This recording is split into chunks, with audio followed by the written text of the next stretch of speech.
Bigger than Coach Sean Nahas find the team's 1-1 draw against the Orlando Pride. Sean, we can start with your thoughts on the match. Yeah, disappointed.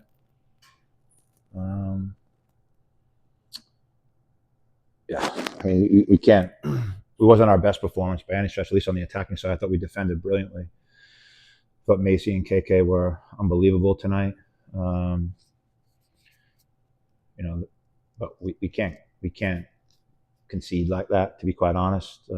Just going to be straight up. But we learned from it, and you get a point against the top team in the league.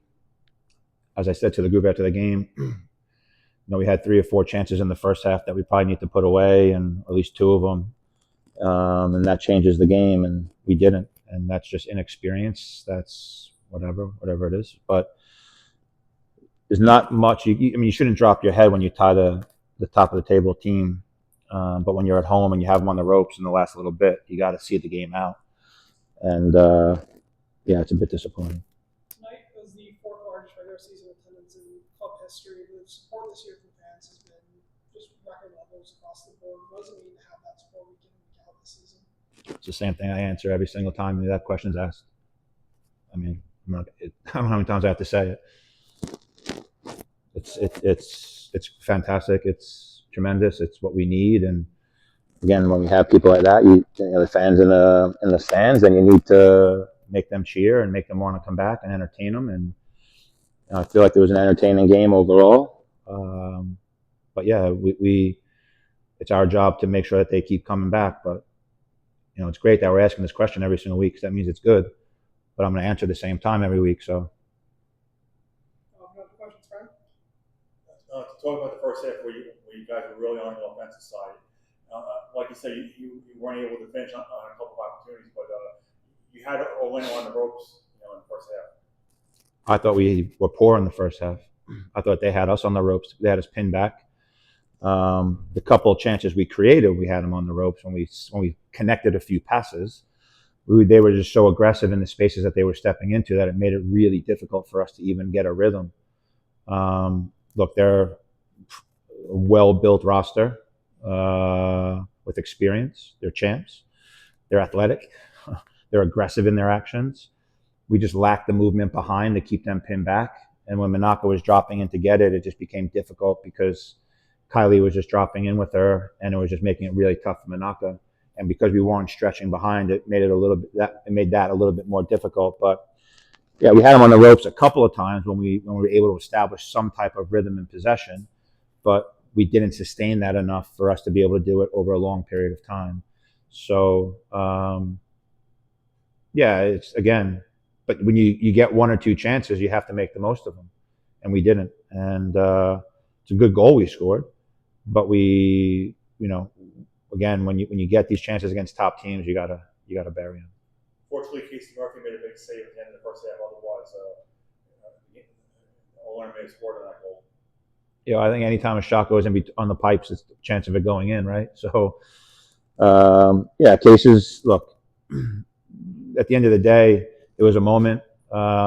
She was great all game, managed the game well, and sometimes the ball just doesn't bounce our way. And she's kept us in plenty of games all year in her career. So, as I said, we just move on. Like, it's part of it. It's not any particular thing that's one way or the other.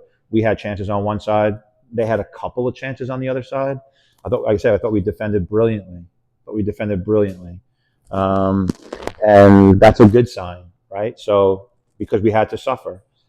But yeah, I mean, when called upon, she made the save. It's just, at the end of the day, we let one in, and you hate dropping points like that. But I want them to experience what they feel right now. It's the only way you're going to get better.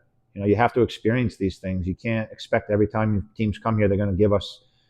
That's probably the most aggressive a team has been against us at home, and they had us on our heels a little bit, and we needed Casey to step up in those moments. But like I said, Macy and KK were, my God. If they're not talked about this week, then people don't really know the game of football.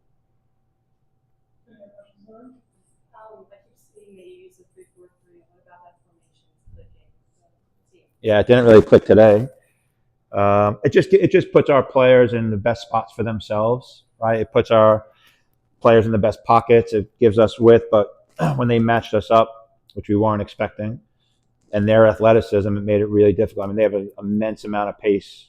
I mean, the players they brought off the bench, I mean, I like one of them, right? I mean, I think most teams in the league, I mean, they brought speed, but we handled it really, really, really well. But look, it's only our third game playing this way, and again, this was a little bit different for us because when we established a rhythm, we were fine. When we didn't establish a rhythm, it was difficult. And the ability for us to cover ground defensively is sometimes hard. Hence the reason we need to have the ball. But yeah, it's just putting our players in the best spots based on who we have available on our roster. And you know, that's our job as a staff, is to put our players in spots where their qualities can shine. It looks like KK and Macy are developing a really good partnership in the back. What do you think the limit is for the two of them together? I'll never put a limit on any player. Yeah, there'll never be a limit. I think players can be as good as they want to be and as good as they're willing to be pushed. And that's, you know, Macy stepped in big time, KK, but yeah, those two have been absolutely tremendous. And Talia has stepped in well and done well. Ryan's been Ryan. As Feely, I thought was great tonight. But I think overall, yeah, I think the two of them, a game like today can help in that. But having Macy's pace in the back, I know, has helped KK, just because she doesn't get pulled out of areas that she doesn't want to be in. So it's kept KK more central. She could defend the middle part of the box much better, much easier, I should say. But again, I thought the two of them were brilliant, and we just gave up one in the corner. But proud of the group, I really am. You know, when you're under that much pressure and the game's not going the way you want it to go, sometimes you can give in. But if anything, they rose, and you know, I asked them to be better today than they were yesterday, and that's a question they all have to answer internally. But yeah, I think the two of them for sure are leaving here better than they did yesterday. And then Jeff on Zoom. She has a question. So you held it down for a pretty long time, all the way to action time. Do you feel like if you actually won either defensively or offensively, what do you think really made it differently, like what did it job?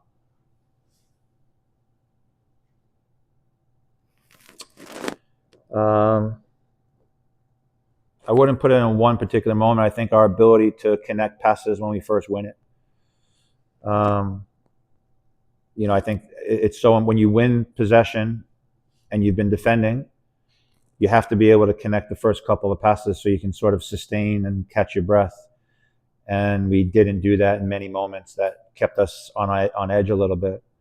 And I think that's something that we have to be better at. The transition ball, not to lead to transition, but the transition ball to establish possession, that was a little bit off today. I thought we were in a rush when we didn't need to be in a rush, especially late in the game, in the extra time, stoppage time. I felt like we were like so excited to potentially get a result, and we were pissing the ball away, and then they came right back down our throat. So managing the game in that moment, being less chaotic. But there wasn't really one particular moment. I don't think that's fair. I mean, we could sit here and say this, the goal. We can say, I won't do that because I won't do that to our players. Then Jeff on Zoom. Sean, I think you answered a bunch of my overarching questions. So maybe just for an individual like Jaden, what did you see from her tonight, and how do you see using her, what her role is evolving as you're integrating this new system? Yeah, look, we stuck with the lineup because of the way we played against Utah. We didn't think there was a need for a change. There's going to be an integral part. My job as a coach is also to manage the kid because there's so many pressures put on her by media and fans and all that to be like the next anointed, you know, player, and that's a lot of pressure for a young kid. And sometimes she or any player takes that. But I thought she was great tonight. It was a massive piece of what we're going to do. I just felt as a coach, based on last week, we didn't want to make too many changes because I thought we were in a good rhythm, obviously against a different opponent. But I thought when she came in, she gave us a good energy, found good spots, played a good final ball, and behind, I think it was to Ash. But yeah, right now I'm just trying to get her to clear her head because she put so much pressure on herself, and as a young kid, I think too much pressure is put on her outside, and that's even more on top of her. And I want to make sure I take care of the kid because I want to make sure that she's realizing that we care about her, and she doesn't have to be the face of anything. She just has to enjoy her football. And I think too many people have put that pressure on her, and I'm going to make sure I don't. Anything else, Jeff? Okay, thank you. All right, thank you.